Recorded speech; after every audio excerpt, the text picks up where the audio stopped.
ప్రార్థన శక్తి నాకు కావాలయ్యా, నీ పరలోక అభిషేకం కావాలయ్యా. ప్రార్థన శక్తి నాకు కావాలయ్యా, నీ పరలోక అభిషేకం కావాలయ్యా. యేసయ్యా కావాలయ్యా, నీ ఆత్మ అభిషేకం కావాలయ్యా. యేసయ్యా కావాలయ్యా, నీ ఆత్మ అభిషేకం కావాలయ్యా. ప్రార్థన శక్తి నాకు కావాలయ్యా, నీ పరలోక అభిషేకం కావాలయ్యా. ఏలియా ప్రార్థింపగ పొందిన శక్తి నేను ప్రార్థింపగ దయచేయుమా. ఏలియా ప్రార్థింపగ పొందిన శక్తి నేను ప్రార్థింపగ దయచేయుమా.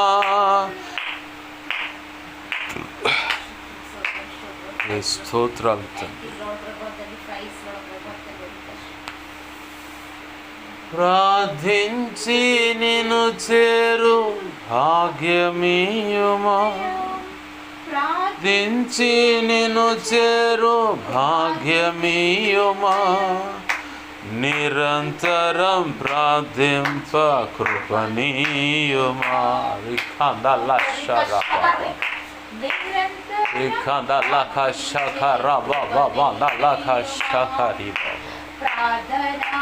శక్తి నాకు కావాలయా, నీ పరలోక అభిషేకం కావాలయా. సింహాల బోనులోని దానియేలు శక్తి ఈ లోకంలో నాకు కావాలయా. సింహాల బోనులోని దానియేలు శక్తి ఈ లోకంలో నాకు కావాలయా. నీతో నడిచే వరమీయుమా, నీతో నడిచే వరమీయుమా. నీ సిలువను మోసే కృపణీయుమా, నీ సిలువను మోసే కృపణీయుమా.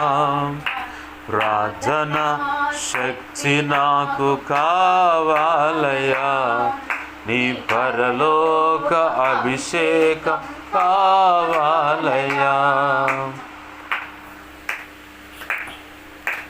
పేతురు ప్రార్థింపగా నీ ఆత్మతో నింపితివే, నే పాడు చోటెల్లా దిగిరాదేవా. పేతురు ప్రార్థింపగా నీ ఆత్మతో నింపితివే, నే పాడు చోటెల్లా దిగిరాదేవా.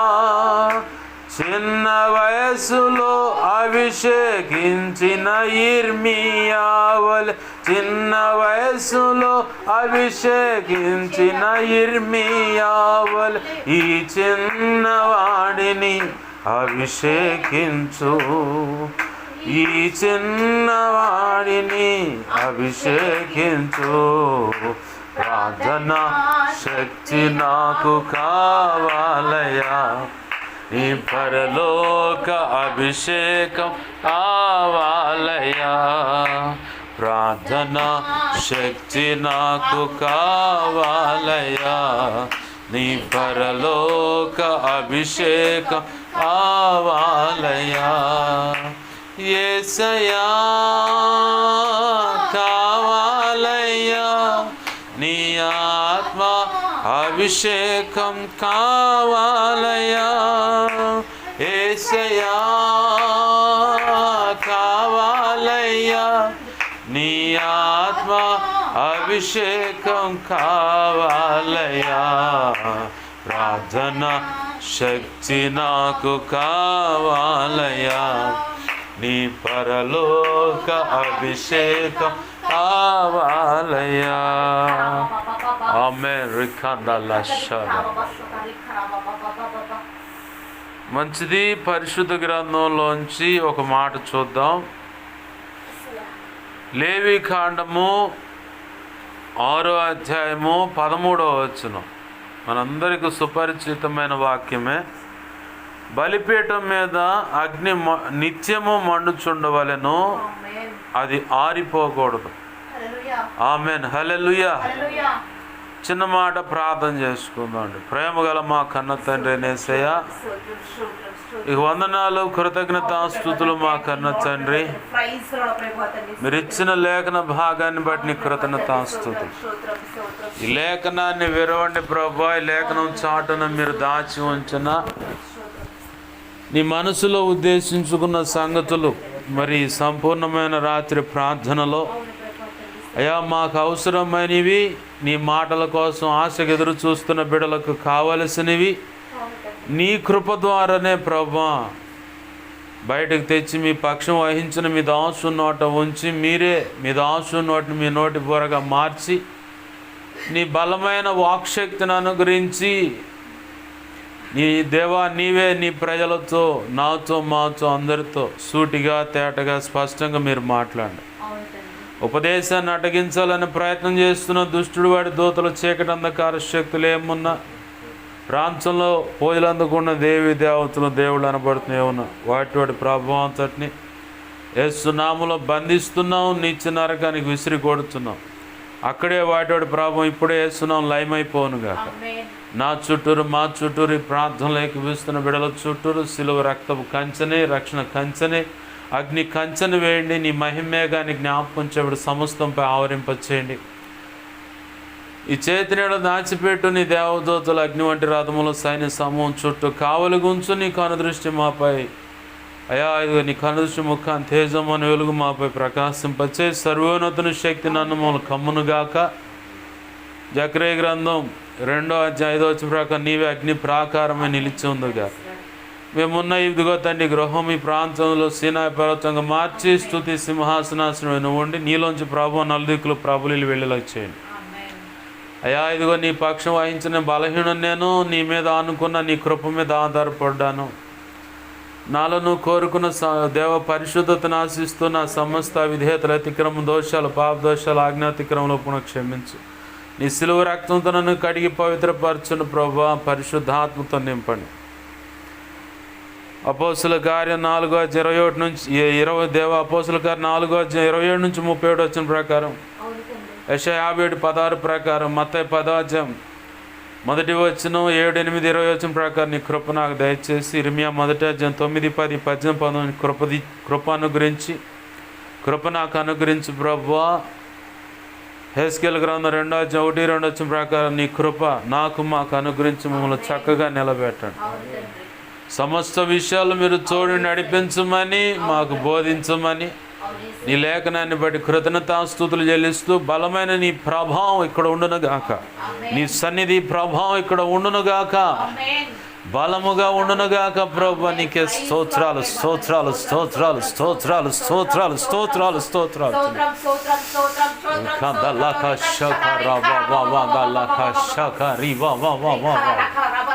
బలమైన నీ సన్నిధి ప్రభావం ఇక్కడ నుంచి నలుదిక్కులకు వేస్తున్నావు. ప్రభులు ఇల్లు వెళ్ళునుగాక.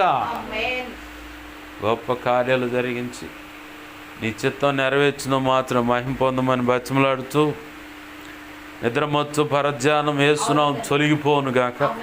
శరీర ప్రాణాత్మ అలసట దేవా ఇదిగో తొలగించి చురుకును మెలుకును అనుగ్రహించి ఆసక్తిగా నీ మాటలు విని దేవా వాటిని పొందుకొని భద్రం చేసుకొని కృపలు వర్ధిల్లటానికి కూడా సహాయం చేయండి.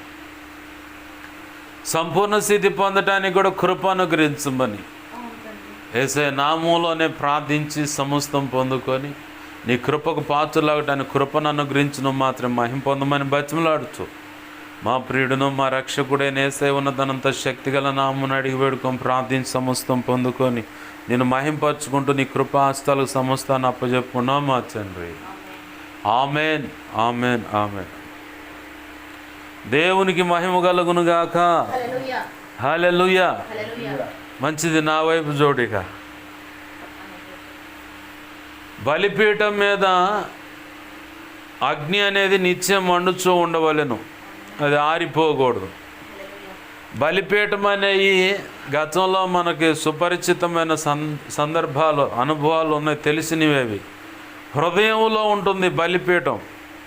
మన దేహం దేవుని ఆలయమైనదని 1 కొరింథీ పత్రిక 3వ అధ్యాయం 15, 16, 17 వచనాలు సాక్ష్యమిస్తుంది. మన దేహం దేవునికి ఆలయమైనది.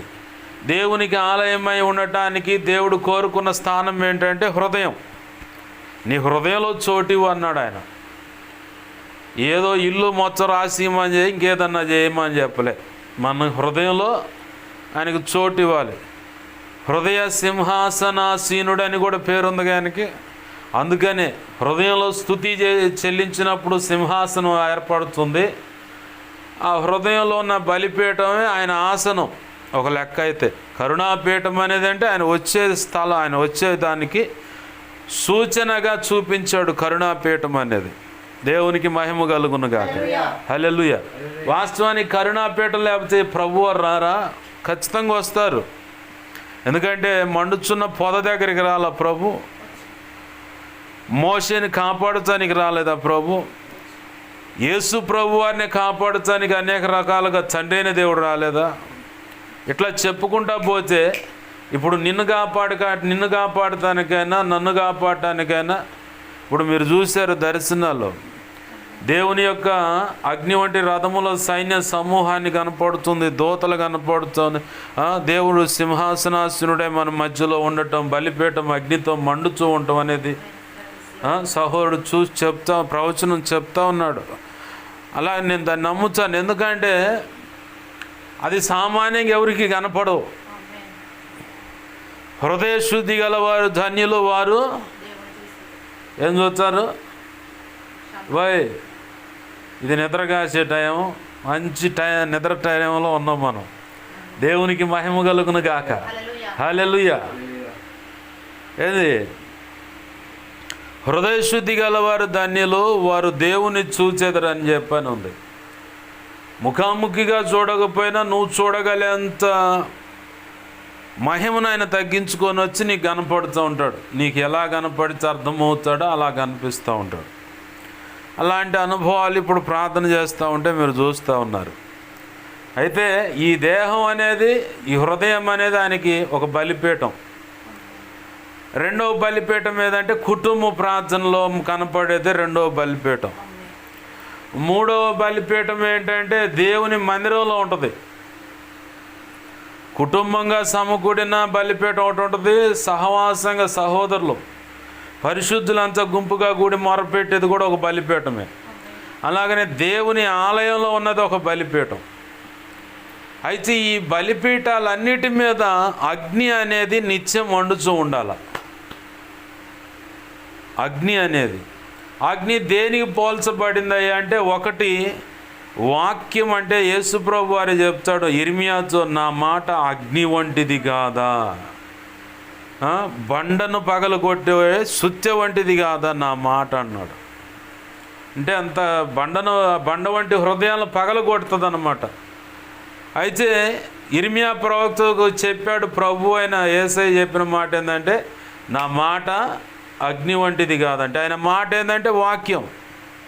నేను చూశాను దర్శనంలో కళ్ళు మూసుకున్నప్పుడు రక్షణ పొందిన కొత్తలో రొంపిచెర్లో ఉపవాస కూటాలకు కానీ లేదంటే ఆదివారపు ఆరాధనలకు అలా దైవజనుల పక్కన వెళ్ళినప్పుడు మోకరించి కళ్ళు మూసుకొని చూస్తూ ఉంటే బగబగ మండుతున్నటువంటి బైబుల్ అక్షరాలు నాకు కనపడే. నాకు తర్వాత కాలంలో అర్థమయ్యి నేను సైలెంట్గా ఉన్నా. అంటే అగ్ని వంటి మాటలు, దేవుని వాక్యము అగ్నికి పోల్చబడింది. అలాగే నీరుకు కూడా పోల్చబడింది, మంచి నీరుకు కూడా పోల్చబడింది దేవుని వాక్యం. అయితే మనకిప్పుడు బలిపీఠం మీద కనపడవలసిన అగ్ని అనేవి 3 రకాల అగ్నిలు. 3 రకాల అగ్ని ఎప్పుడు నిత్యం మండుతూ ఉండాల. ఏంటి అయ్యి? 3 రకాల అగ్ని. మొదటిగా ఉన్నదేమో వాక్యం అనే అగ్ని. రెండవదేమో లేదు, మొట్టమొదటిది మళ్ళీ ఇక్కడ విమర్శకులు చాలామంది ఈ మధ్య రంధ్రాన్వేషణ చేసే పని మీదే పడ్డారు, కానీ అసలు సత్యం ఏంటో అసత్యం ఏంటో ఆ సందర్భంలో ఎందుకు చెప్పాల్సి వచ్చిందో ఈ ఏమి చూసే రకాలు దొరకట్లేదు ఇప్పుడు. సరే, ఆ విమర్శకులు అనుకోవద్దు, లేదా మనం ఒక ఆల్ఫాబెటికల్ ఆర్డర్లో కనపడటానికైనా మొట్టమొదటిగా ప్రార్థన అనేది అగ్ని, తర్వాత వాక్యం అనేది అగ్ని, ఆ తర్వాత మూడవదిగా పరిశుద్ధాత్మ అనేది అగ్ని. దేవునికి మహిమ కలుగును గాక. హల్లెలూయా. ఈ 3 నిత్యం మండుతూ ఉండాలి, అది ఆరిపోకూడదు. అయితే నుసుకట్టుపోయే పరిస్థితి కనపడుద్ది, అది బాగా గమనించుకోవాలి. ఏంటిది? నువ్వు ఆ మోపింగ్ పెట్టు, మాకు ఆ జాకి పక్కన పెట్టు, ఆ జాకిని పక్కన పెట్టి నాకు వెళ్ళి చూడు. దేవునికి మహిమ కలుగును గాక. హల్లెలూయా. 3 రకాల అగ్ని చెప్పుకున్నాం, మనం పరిచయం చేసుకున్నాం. మొదటిగా ప్రార్థన, రెండోది వాక్యము, తర్వాత పరిశుద్ధాత్మ. లేదు, ప్రార్థన, పరిశుద్ధాత్మ, వాక్యము ఎట్లా తిరగేసినట్టేసినా ఈ 3 రకాలుగా అగ్నికి సంబంధించినవి.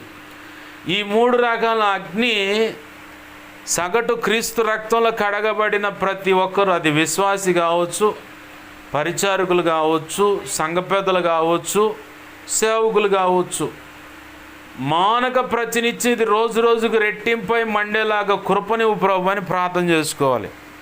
నా ప్రభు కృపను బట్టి నేను సాక్ష్యం ఇవ్వగలను. నా ప్రభు నాకు దాన్ని అవగాహన చేసినప్పుడు, అంటే అవగాహన అయ్యేలాగా దాని విషయంలో మాట్లాడినప్పుడు యేసయ్య, నేను అప్పటి నుంచి ఒకటే మానక ప్రార్థన చేస్తూ ఉన్నాను. సంఘ బిడ్డల విషయంలో, కుటుంబ సభ్యుల విషయంలో కూడా, ప్రభువా ప్రార్థన అనే అగ్ని, వాక్యం అనే అగ్ని, పరిశుద్ధాత్మ అనే అగ్ని, ఇంకా దీనికి ఇంకోటి కూడా జోడించా, విజ్ఞాపన అనే అగ్ని.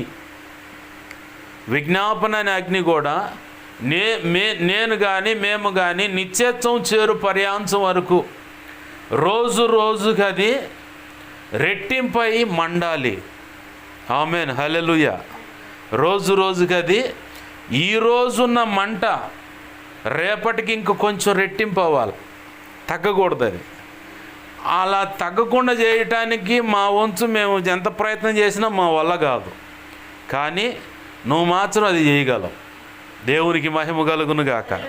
హల్లెలూయా. అలాగా ప్రభు చేశాడు కాబట్టే దానియేలు ఆ నెబుకద్నెజరు ఆ సర్వ సమూహంలో తెచ్చిన వాళ్ళ యవనస్తులు కానీ, ఆ రాజ్యంలో ఉన్న వాళ్ళ నాయకుల విషయంలో కానీ దానియేలు ఒక్కడు మాత్రం అడ్డం తిరిగాడు. ఆ షండు అంటే నపుంసకుడితో మాట్లాడుతూ ఉన్నాడు, నువ్వు పెట్టే రాజుగా బల దగ్గర నుంచి వచ్చే ఆహారం ఏది నాకు వద్దు అన్నాడు. పక్కనున్న షడ్రక్ మేషక్ అబేద్నెగోలు, ఆహా, మా మనోభావాలు దెబ్బతినకుండా మాకు తగ్గట్టు అభిరుచులు కలిగిన వాడు ఇక్కడ ఒకడు దొరికిండని చెప్పని వెళ్ళిపోయి దానియేలు పక్కన నిలబడి మాకు అసలు వద్దు అన్నారు వాళ్ళు. అయితే ఎందుకు అంత తీవ్రత వచ్చింది, ఎందుకు అంత కఠినంగా అంటే, ప్రార్థనాపరుడుగా దినదినము ప్రార్థన అనే అగ్ని మండుచున్న వాడు ఏం జరుగుతుందంటే, ప్రార్థన అయినా విజ్ఞాపన అయినా లేదు పరిశుద్ధాత్మైన వాక్యమైన మండుచున్న వ్యక్తిలో ఉండే లక్షణాలు ఏంటంటే, అసలు దేశానికి అడ్డం తిరుగుతాడు. ముందు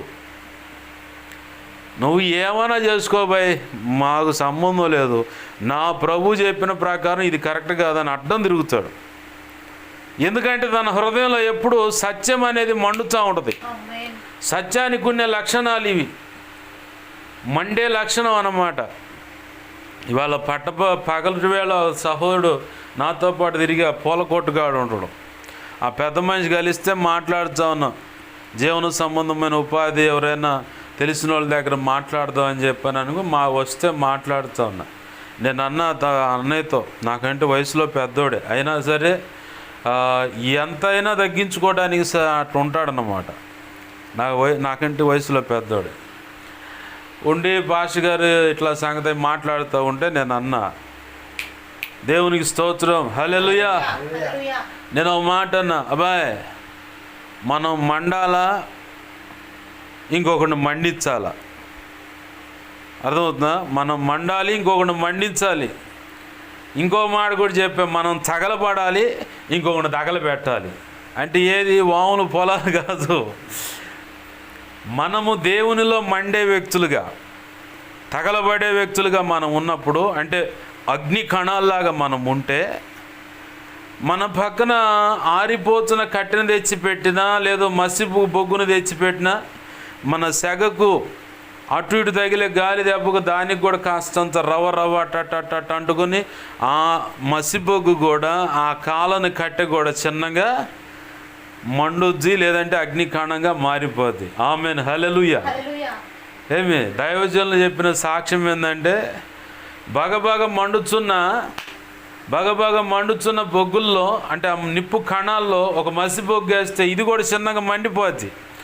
అదే బాగా మండుచున్నటువంటి నిప్పు కణాల మధ్యలో ఒక ఐస్ గడ్డ తీసుకుపోతే చప్పగా మొత్తాన్ని ఆరిపేస్తుంది అనమాట.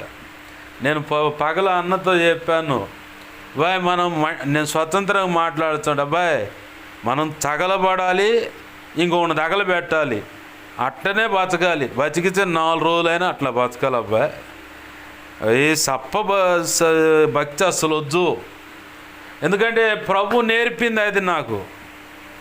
ఏలియాని గమనించిన, షడ్రక్ మేషక్ అబేద్నెగో దానియేలును గమనించిన, ఎలీషాని గమనించిన, యెషయాని గమనించిన, మోషేని గమనించిన, యెహోషువని గమనించిన, వీరు మండారు.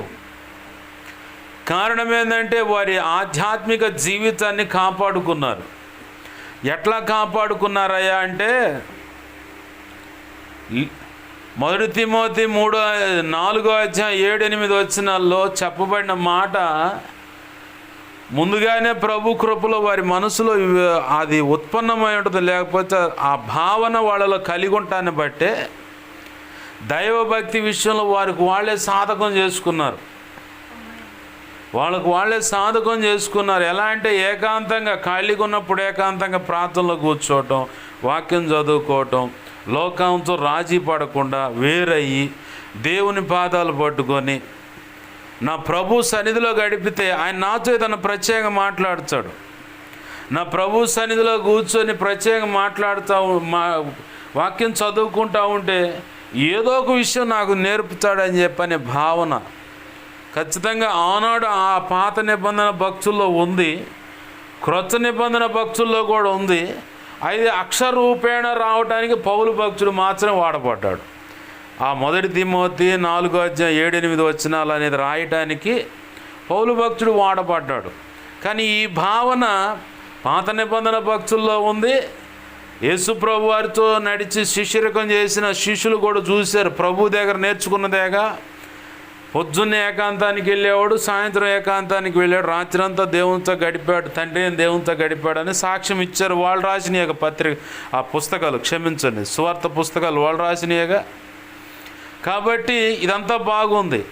మరి ఈనాడు మనము ఏం పేపర్ అది?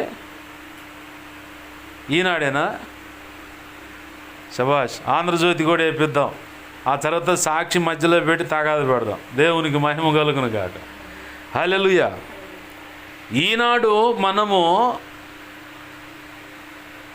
ప్రార్థన అనే అగ్ని కానీ, విజ్ఞాపన లేదా పరిశుద్ధాత్మ లేదంటే వాక్యం అనే అగ్ని మన హృదయంలో మన దేహం, మన జీవితంలో అయినా మన హృదయంలో అనేది పదిలంగా ఉండేది.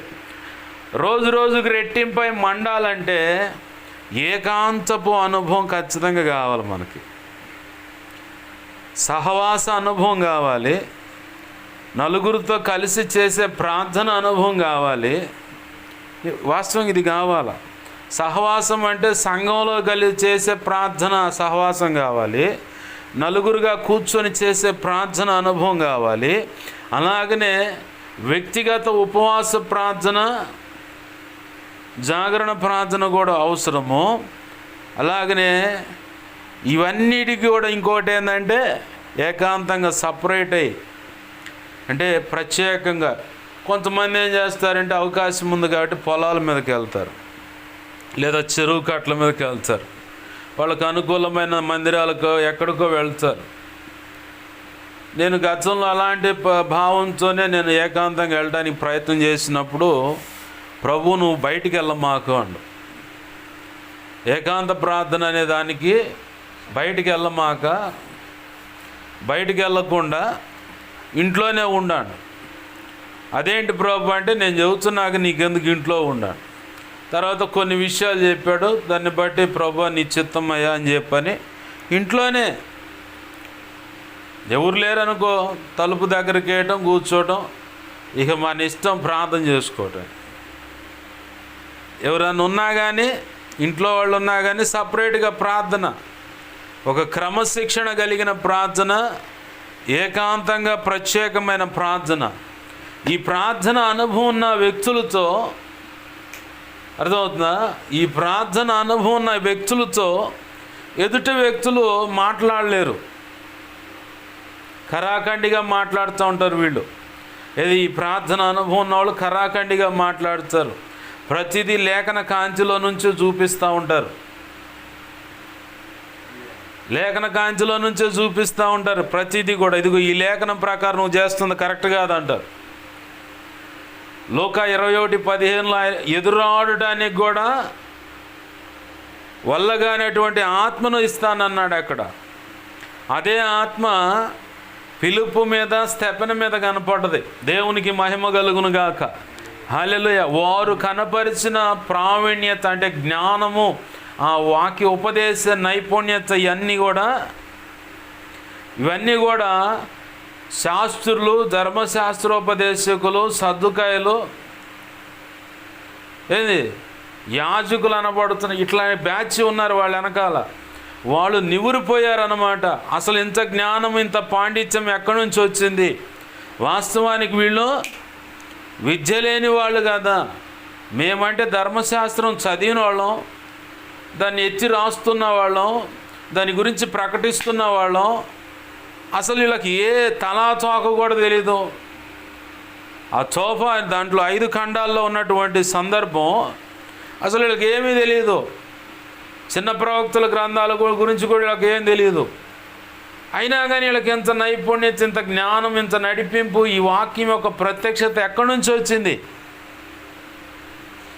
ఆశ్చర్యపోయారన్నమాట. కారణం ఏంటంటే వారు వ్యక్తిగతంగా దేవునితో ప్రత్యేకపరచబడి ప్రత్యేకంగా బ్రతికారు కాబట్టి, ప్రత్యేకంగా భక్తి సాధన చేశారు కాబట్టి, లోకంతో రాజీ పడకుండా బ్రతికారు కాబట్టి లోకానికి ఒక ప్రత్యేకంగా కనపడ్డారు. ఆమేన్, హల్లెలూయా. అలాగనే దేవుని బిడ్డలకు కూడా ప్రత్యేకంగా కనపడ్డారు, వింతగా కనపడ్డారు. వాళ్ళు ఎలా కనపడ్డారు? ఒక వింతగా. కారణమేంది? దేవునితో ప్రత్యేకించబడి బ్రతికిన తీరును బట్టి, ఆ ప్రత్యేకపరచబడి బ్రతికిన తీరును బట్టి వీళ్ళకు ఒరిగింది ఏంటంటే మానక ప్రతినిత్యం రోజు రోజుకు రెట్టింపై వారి హృదయంలో ప్రార్థన అనే అగ్ని మండుతూ ఉంది, విజ్ఞాపన అనే అగ్ని మండుతూ ఉంది, ఏమి పరిశుద్ధాత్మ అనే అగ్ని మండుతూ ఉంది, వాక్యం అనే అగ్ని మండుతూ ఉంది. అది మండుతూ ఉంది కాబట్టి వాళ్ళు లోకానికి ప్రత్యేకంగా కనపడ్డారు.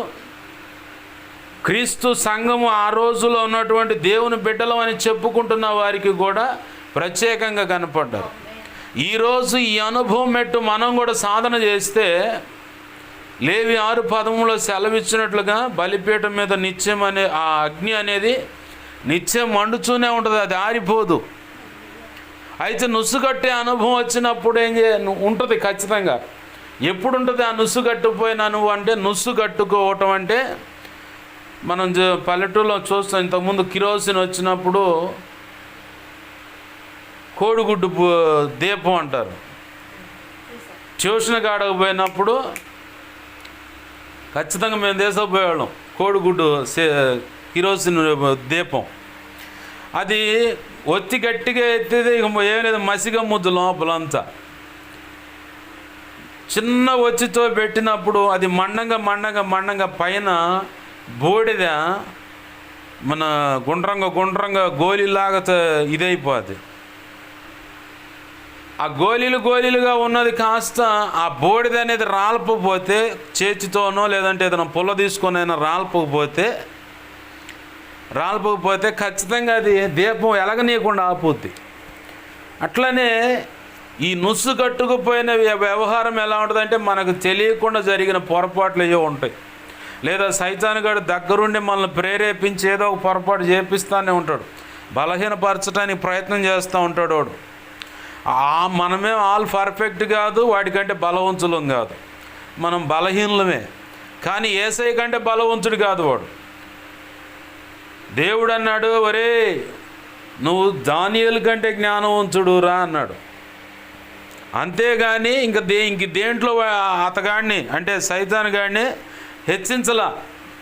దానియేలు కంటే నువ్వు జ్ఞానవంతుడు రా అన్నాడు అంతే. వాడు బురుడి కొట్టిస్తూ ఉంటాడు అన్నమాట మన చేత.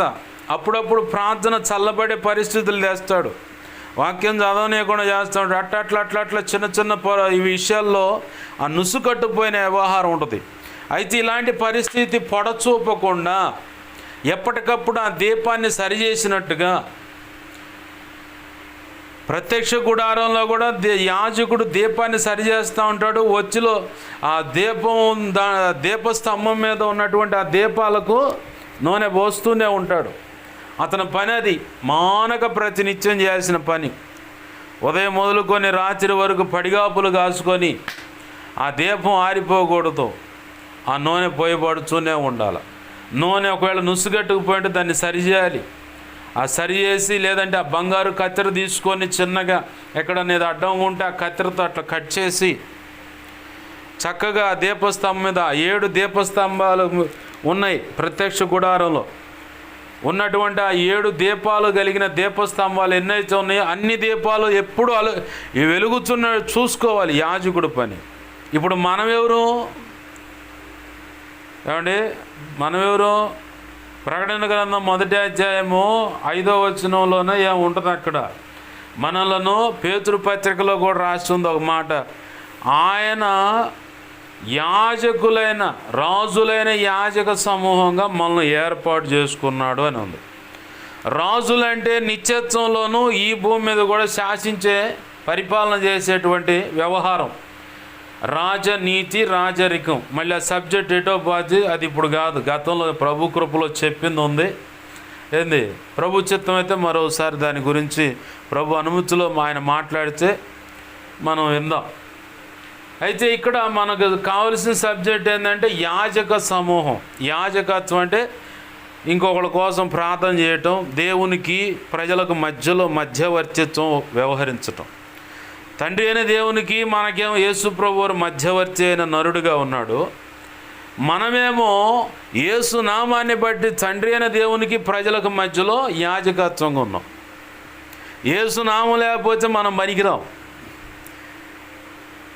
ఏది యేసు నామం ఉంది కాబట్టి యేసు నామాన్ని బట్టి తండ్రి అయిన దేవునికి ప్రజలకు మధ్యలో మధ్యవర్తులుగా ఉండి, యాజకత్వం అంటే దీపాన్ని సరిచేయటం, తైలం పోయటం అంటే ప్రార్థనకు సూచనగా ఉంది. ఆ ప్రార్థన చేసే బ్యాచ్లో మనం ఉన్నాం.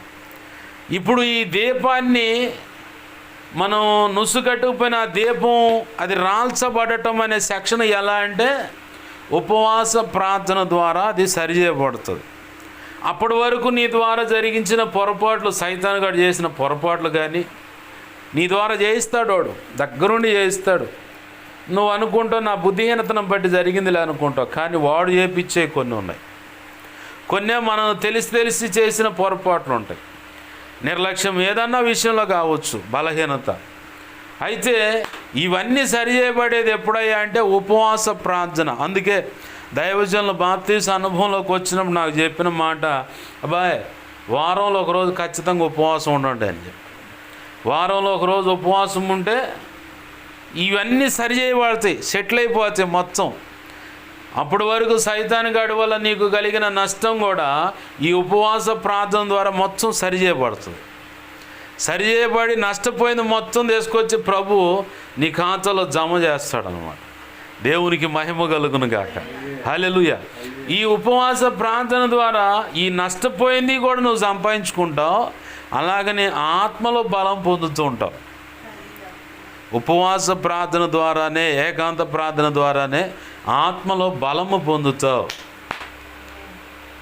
ఆత్మలో బలము పొందటం అంటే ఆత్మ బలం పొందటమే. లోక 4:14 కానీ, అలాగనే లోక 1వ అధ్యాయం చివరి వచనంలో శిశువు ఎదిగి ఆత్మయందు బలము పొంది అని ఉంటుంది. అక్కడ లోక 4:14లోనే యేసు ప్రభు వారి గురించి ఉంటుంది. లోక 1వ అధ్యాయము చివరి వచనంలోనేమో బాప్తిస్మిచ్చు యోహాను గారి గురించి రాసి ఉంటుంది. ఆయన అరణ్యపు అనుభవం అంటే, అక్కడ ఏకాంత అరణ్యం అంటే ఆయన అడవి ప్రాంతంలో ఉన్నాడు కాబట్టి అది అరణ్య అనుభవం. ఆ రోజులు సెట్ అయింది. ఈ రోజుల్లో అరణ్య అనుభవం అంటే ఏకాంతంగా దేవునితో గడిపే అనుభవం. దానివల్ల ఆత్మ బలం పొందుకుంటుంది. అలాగే లోక 4:14 ప్రకారం యేసు ప్రభువు వారు చూపించిన మార్గం అది కూడా అరణ్య అనుభవమే, కానీ 40 రోజులు ఉపవాసం. అలా అని 40 రోజులు కడుపు కట్టుకొని ఉపవాసం ఉండి ప్రార్థన చేస్తే ఆత్మ బలం వస్తుందంటే వచ్చుద్ది. నిలబడగల సామర్థ్యం నీకుంటే, అంటే ఆరోగ్యం సహకరించి ప్రభువా నువ్వు నన్ను నిలబెడితే నేను ఉంటానయ్యా అని ప్రార్థన చేసుకుంటే ఖచ్చితంగా ప్రభు సహాయం చేస్తాడు. ఎందుకంటే అలాగ నేను 2 సార్లు ఉన్నాను.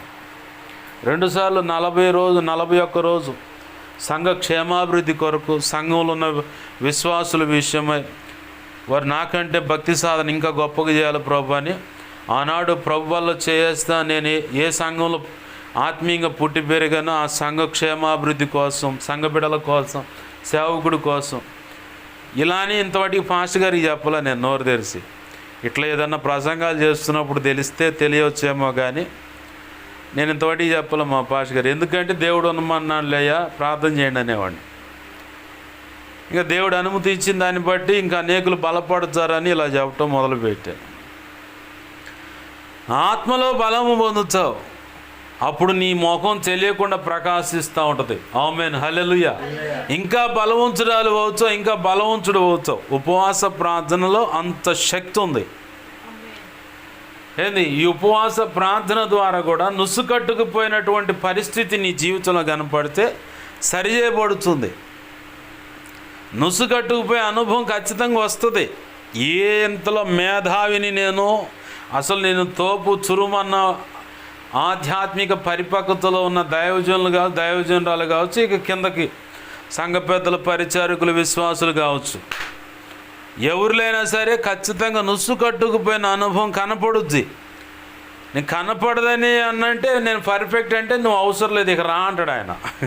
ఎందుకంటే సంపూర్ణ స్థితి పొందావని పర్ఫెక్ట్ అంటే ఇంకా అవసరం లేదని ఇక టికెట్ చించేస్తాడనమాట. ఇక వచ్చే అబ్బాయి నువ్వు ఎక్కువసేపు ఉన్నా కానీ ఇసుకేలాగా తేడా పడుచు 3 రోజులు సర్దుకోరా బాబు అంటే కాదు ప్రభు అంటే 3 × 5 వేస్తే 15 సంవత్సరాలు వచ్చే పూర్తిగా తన ప్రజలందరూ శాపగ్రస్తంగా మారడానికి మారిపోయాడు. అది ప్రభు పిలవగానే పోయినడితే బాగుండే.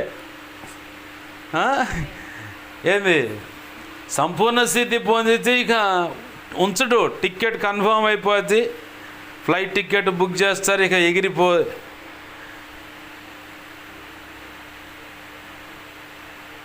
ఎగిరిపోతే ఇక అట్లనే. ఎవరు రాసుకున్నారు ఆ పాట? దియా ప్రసాదరావు గారు, అంకయ్య గారు రాసుకున్నారు. అంకయ్య గారు కాదు, ఆర్ఆర్కే మూర్తి గారు.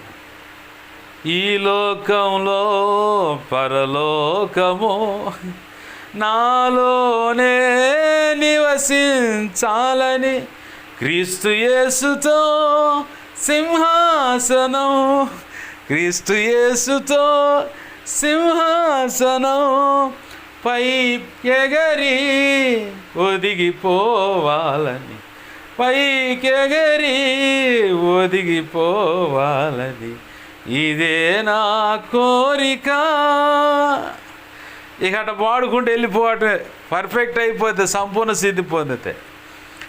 మన ద్వారా దేవుని యొక్క ప్రణాళిక ఈ భూమి మీద నెరవేర్చబడాలి. దేవుడు అనుకున్న పని వేగవంతంగా జరగాలి. ఏంది దేవుడు ఆశించిన రీతిగా మనము పరిపక్వతలోకి రావాలనుకుంటే ఖచ్చితంగా ఏకాంత అనుభవం. మనం మానక ప్రతినిత్యం దేవుని పాదాలు పట్టుకుని అడగవలసిన ప్రార్థన ఏంటంటే, ప్రభువా నా హృదయంలో లేదా నా కుటుంబంలో లేదా నా సంఘంలో మీరు మాకు ఇచ్చిన మందిరంలో మీరు మాకు ఇచ్చిన ఈ పరిచర్య ద్వారా నువ్వు నిర్ణయించిన సంఘాల్లో కూడా లేదా సంఘ బిడ్డల్లో కూడా మా కుటుంబంలో కానీ మా కుటుంబ సభ్యులు భర్తలో భార్యలో బిడ్డలలో ఇదిగో ప్రభువా నిత్యత్వం చేరు పర్యాంతం వరకు ప్రార్థన అనే అగ్ని, పరిశుద్ధాత్మ అనే అగ్ని లేదా విజ్ఞాపన అనే అగ్ని, వాక్యం అనే అగ్ని రోజు రోజుకు రెట్టింపై ఇది మండాలి ప్రభువా. రోజు రోజుకి అది రెట్టింపై మండాలి. ఆత్మబలాన్ని కూడా అట్నే అడగాల. రోజు రోజుకి రెట్టింపు అవ్వాలి ప్రభు ఆత్మబలం. ఈరోజు ఆత్మబలం ఇచ్చావు కదా, అలాగనే రేపటికి ఇంకొంచెం రెట్టింపైన ఆత్మబలం నాకు ఇవ్వు. ఆ ఆత్మబలంతో నన్ను బలపరచు. నా అంతరంగ పురుషుని కూడా బలపరచు. అంతరంగ పురుషుడు బలంగా లేకపోతే ఏ చిన్న గాలి తగిలినా, అంటే ఏ చిన్న విషయం తెలుసుకున్నా కానీ ఇట్టినే కదిలిపోతావు. అదే అంతరంగ పురుషుడు బలపడ్డాడు అనుకో, అసలు నువ్వు గుండెల పిండేటువంటి పరిస్థితి అయినా నిమ్మకు నీరెచ్చినట్టుగా అట్ట నిమ్మళంగా చూస్తూనే ఉంటావు. ఎందుకో తెలుసా, ఇది నేను సాల్వ్ చేయలేను ప్రభువా, ఈ సమస్యను పరిష్కరించలేను, ఈ స్థితిలో నేనేం చేసేదే ఉండదు, నా మటుకు నీ పాదాలు పట్టుకుంటున్నాను, మిగతా పని నువ్వు చూసుకో ప్రభు అని నిబ్బరం కలిగి అట్నే చూస్తూ ఉంటావు. అంతరంగ పురుషుడు బలపడాలి ఆత్మ బలము ద్వారా. నీవు కూడా నీ ఆత్మ బలపడాలి. అంతరంగ పురుషుడైనా ఆత్మను ఒకటే. ఏంది అంతరంగ పురుషుడైనా ఆత్మైనా అంటే అంతరంగ పురుషుడు నీకు అర్థం కావడానికి కనపడుతుంది ఆ మాట. యేసు ప్రభు వారి స్వభావం అంతరంగ పురుషుడికి వస్తుంది. ఎందుకంటే పాప బీజాల చేత ఉన్నటువంటి దేహాలు బ్రతుకు కాబట్టి మంది చిన్నగా పరిశుద్ధమైన శరీరం రక్తం తీసుకోవడం ద్వారా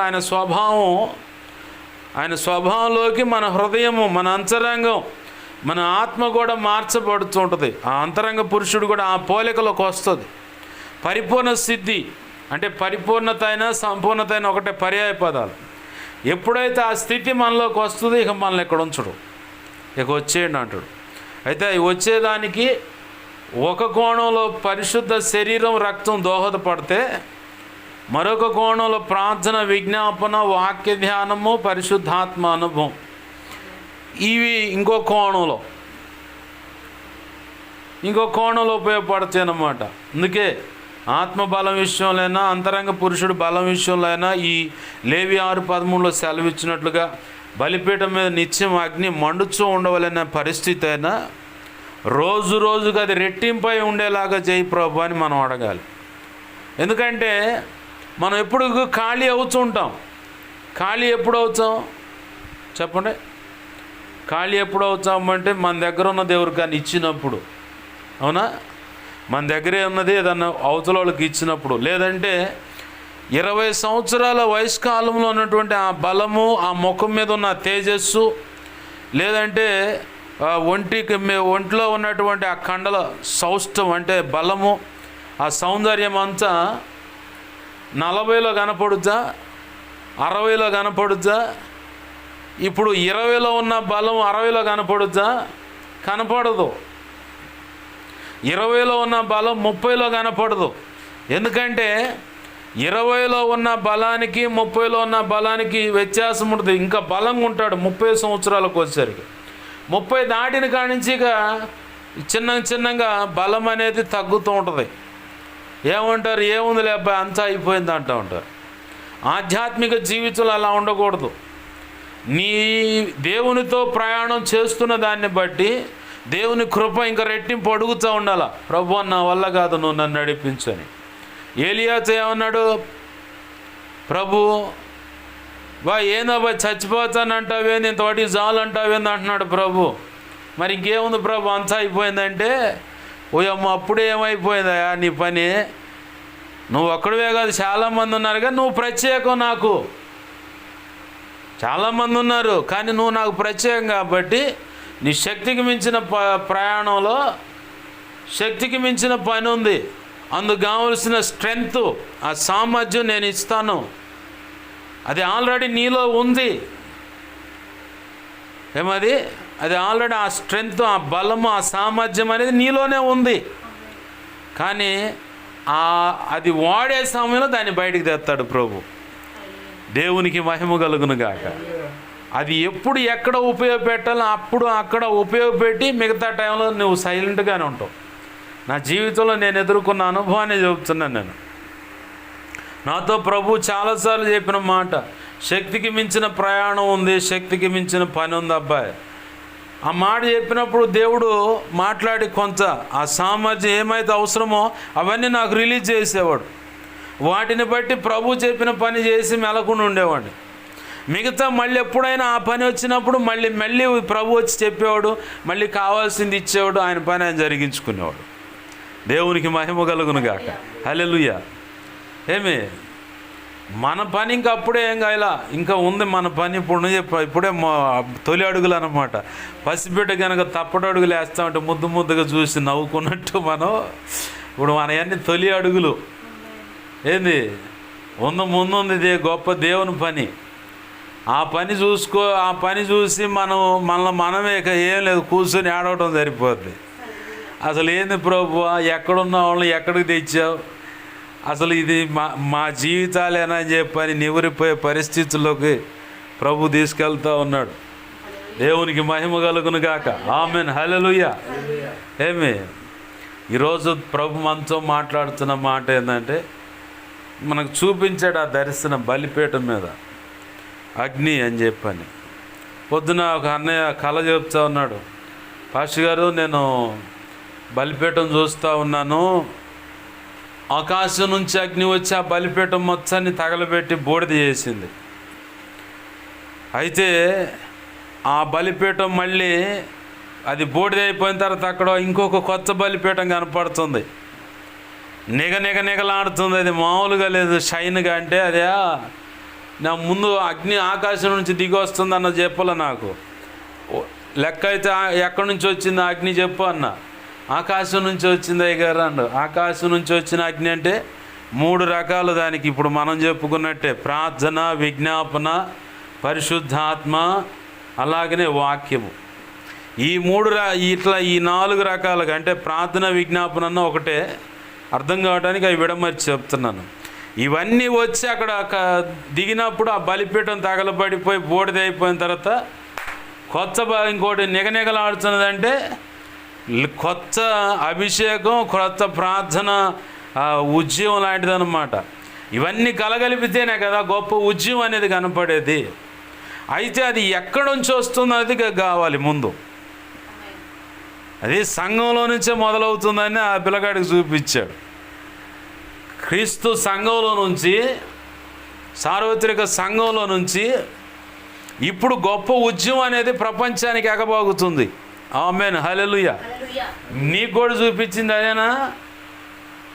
నీకు కూడా అదే చూపించాడు దేవుడు. బలిపీఠం ఉండటం, అగ్ని రావటం, అది మండుతూ ఉండటం అనేది అది ఉద్యమానికి నాంది. అర్థమవుతుందా? ఉద్యమానికి అనమాట. ప్రార్థన విషయంలో అయినా కావచ్చు, విజ్ఞాపన విషయంలో కావచ్చు, పరిశుద్ధాత్మ విషయంలో కావచ్చు, ఏంది వాక్యము. ఎందుకంటే ఏలియా అనుభవం అన్నమాట అది. బలిపీఠం మీదకి అగ్ని దిగి రావటం, బూడిద అవటం అంటే సవాలుకరమైన సేవ. ప్రపంచం మొత్తం తొంగి చూసేటువంటి సేవ, గొప్ప ఉద్యమం అన్నమాట అది. దేవునికి మహిమ కలుగును గాక. హల్లెలూయా.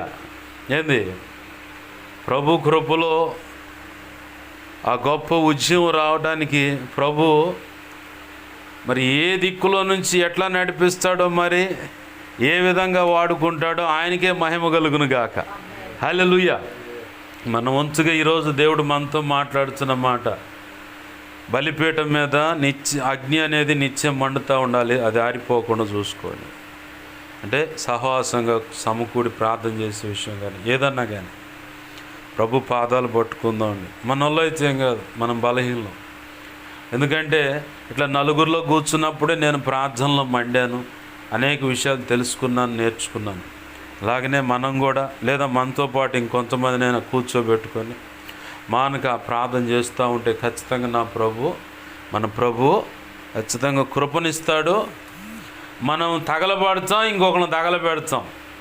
ఒకళ్ళని తగలబెడతాము, అనేకులను తగలబెడతాము, సమాజాలను లేదంటే పట్టణాలను, గ్రామాలను, పల్లెలను, కాలనీలను, లేదంటే జిల్లా, రాష్ట్రం, దేశం, ప్రపంచ దేశాలని తగలబెడతాము. ఆమేన్, హల్లెలూయా. అది ప్రభు చిత్తం. ఆయన చిత్త ప్రకారం మనందరికీ కూడా ఈరోజు ప్రభు సెలవిచ్చినట్లుగా బలిపీఠం మీద అగ్ని అనేది ఆరిపోకుండా నిత్యం మండేలాగా ప్రభువే చేయునుగాక. ఆమేన్. అది ప్రార్థన అనే అజ్ఞాన, ఏది పరిశుద్ధాత్మ అనే అజ్ఞాన, వాక్యం అనే అజ్ఞాన, విజ్ఞాపన అనే అజ్ఞాన సరే, మానక ప్రతినిత్యం రోజు రోజుకు రెట్టింపై ప్రభు ఈ భూమి మీద మనకు నిర్ణయించిన ఆయుష్కాలం ముగింపు జరిగే సమయానికల్లా రోజు రోజుకు అది రెట్టింపై మండేలాగా, అలాగనే ఆత్మబలం కూడా రోజు రోజుకు రెట్టింపై మనకు దక్కేలాగా, దాని ద్వారా మనం బలం పొంది, అంతరంగ పురుషుడు కూడా బలం పొంది ఆయన కృపలో వర్ధిల్లేలాగా త్రియేక దేవుడైన యేసయ్య చేయునుగాక. ఆమేన్. చిన్న మాట ప్రార్థన చేసుకుందాం. ప్రేమగల మా కన్న తండ్రి యేసయ్య, నీకు వందనాలు, కృతజ్ఞతాస్తుతులు మా ప్రభువా. సర్వకృపానిధివైన మా తండ్రి, మీరు అందించిన వర్తమానాన్ని బట్టి నీ కృతజ్ఞతాస్తుతులు. దేవా, నీ మాటలు వ్యర్థమైపోకుండా మా హృదయాలు పదిలపరచండి. అనేక పర్యాలు నెమరవేసి నిన్ను మహింపరచడానికి కూడా కృపను దయచేయండి. ఈరోజు మీరు సెలవిచ్చినట్లుగా మా ప్రభువా, నుసుగట్టుకుపోయిన అనుభవం ఉంటే ఉపవాస ప్రార్థన ద్వారా సరిచేయబడుతుందని, ఏకాంత ప్రార్థన, ఉపవాస ప్రార్థన బట్టి అంతరంగ పురుషుడు బలపడతాడని, ఆత్మబలం పొందుకుంటామని, అలాగని ఇదిగో తండ్రి దైవభక్తి సాధనలో మాకు మేము సాధకం చేసుకునే విధంలో అయ్యా ప్రార్థన కానీ, విజ్ఞాపన కానీ, పరిశుద్ధాత్మ కానీ, వాక్యము కానీ, ఇట్లా ఈ చెప్పబడ్డ ఈ 4 రకాల అగ్ని అనేది మాలోకి ప్రభు రోజు రోజుకి రెట్టింపై అది ప్రజ్వలిస్తుందని, మండుతుందని, రోజు రోజుకి రెట్టింపై మండుతామని అయ్యా ఇదిగో తండ్రి ఇట్టి అనుభవాలు కలిగిన వాళ్ళు ఎలాగ ఉంటారో కూడా కొందరి జీవితాలను మా ఎదుట కొంతమంది భక్తులను మేము అయ్యా ఇదిగో తండ్రి గుర్తు చేసుకోవడానికి నీ కృప ద్వారా మా గ్రహింపులోకి తెచ్చినందుకు నీకు కృతజ్ఞతాస్తుతులు చెల్లిస్తున్నాం మా ప్రభువా. అయ్యా ఇదిగో తండ్రి మేము మండేవారిగా ఉండాలి ప్రభువా, అనేకులను మండించేవారిగా ఉండాలి. మేము ఇదిగో తండ్రి పురికొల్పేవాళ్ళుగా ఉండాలి ప్రభువా. ఇదిగో ఈ గుడారములో, ఈ దేహమను గుడారంలో ఉన్నంతకాలము నేను మిమ్మల్ని రేపుట యుక్తమై ఉన్నదని చెప్పని అయ్యా పేతురు భక్తుడు చెప్పాడయ్యా.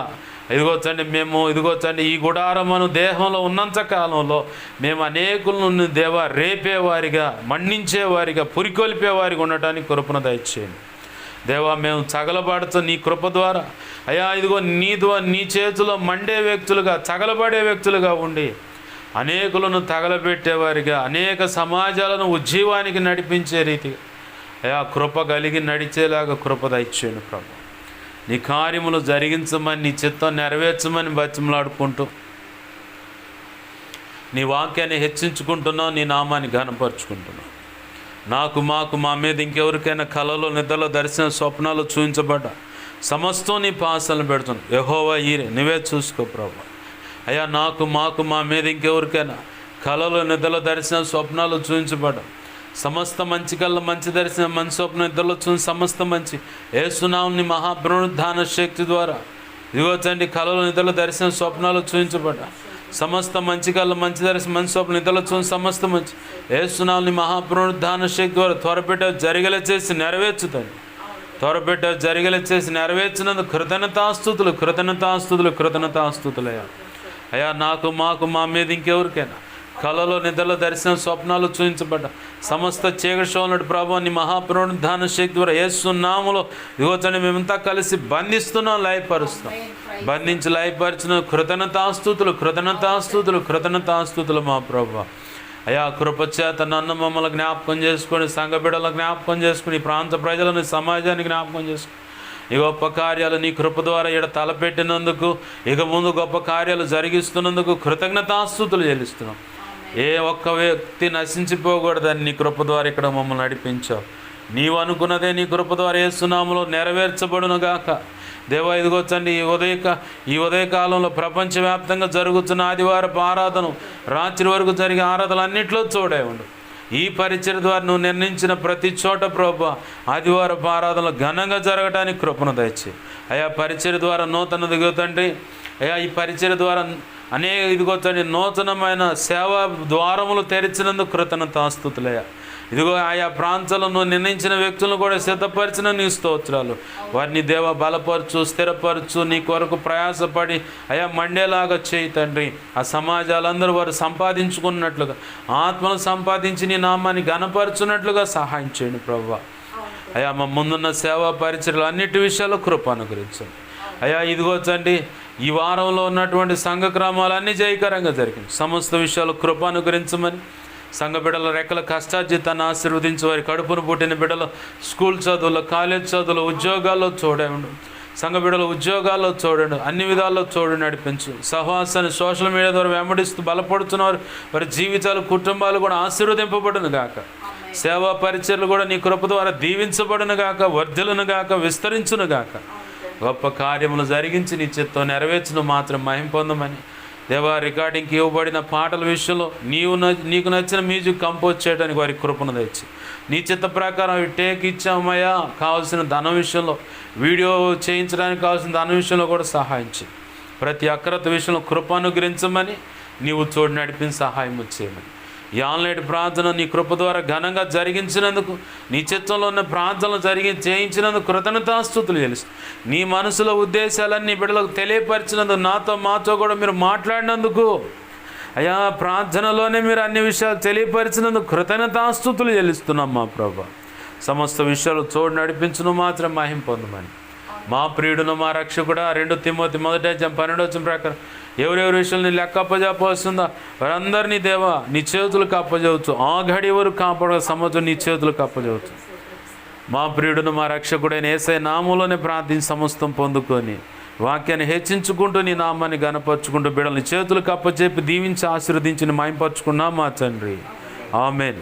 ఇప్పుడు మన తండ్రి అయిన దేవుని ప్రేమయు, ఆయన ప్రియకుమారుడైన యేసుక్రీస్తు వారి కృపయు, పరిశుద్ధాత్మ దేవుని అన్యోన్య సహాయ సహవాసము సమకూడిన ఇక్కడున్న సంఘ బిడ్డలకు, పరిచర్య ద్వారా దేవుడు అనుగ్రహించిన నూతన సంఘాలకు, పరిచర్యలకు, సమస్తానికి, ఆ ప్రాంతంలో సహకరిస్తున్న వారికి, అలాగనే సార్వత్రిక సంఘంలో ఉన్న సకల పరిశుద్ధులకు, సోషల్ మీడియా ద్వారా కూడా వాక్యాలు విని బలపడుతున్న వారికి కూడా, వారి సంఘాలు, సేవకులు, కుటుంబాలకు కలిగిన సమస్తానికి కూడా నిత్యత్వము చేరు పర్యంతరం సదాకాలము ప్రభువే తోడై ఉండి సమస్తమును జరిగించి ఈరోజు సెలవిచ్చిన ప్రకారం మనందరం మండేలాగా చేసి ఆయన అనుకున్న పని మన ద్వారా జరిగించుకొని తద్వారా మన ద్వారా ఆయన మహిమ పొందేలాగా చేయునుగాక. ఆమెన్. అలాగూ చేసిన యేసయ్యకు కృతజ్ఞతాస్తుతి, ఘనత, మహిమ, ప్రభావాలు చెల్లునుగాక. ఆమెన్. యేసు రక్తమునకేచి, ప్రవేశు రక్తమునకేచి, ప్రవేశు నామమునకు సంపూర్ణమైన విజయం కలుగునుగాక. అపవాది వాడి దోతలు, చీకటి, అంధకార శక్తులు, క్రియలు అవి ఎంత ప్రమాదకర మంత్రప్రయోగాలను వాటన్నిటికీ అనంతనాశనం, సర్వనాశనం, నిత్యనాశనం కలుగునుగాక. ఆమెన్. యుద్ధము యెహోవాదే. యేసు రక్తమునకే జయము, జయము, జయము. హల్లెలూయా, హల్లెలూయా, హల్లెలూయా. అందరికి వందనాలు. ప్రభు యొక్క మహా ఉచిత కృప నిత్యత్వం చేరు పర్యాంతం మనం తోడై ఉండి నడిపించునుగాక. ఆమేన్.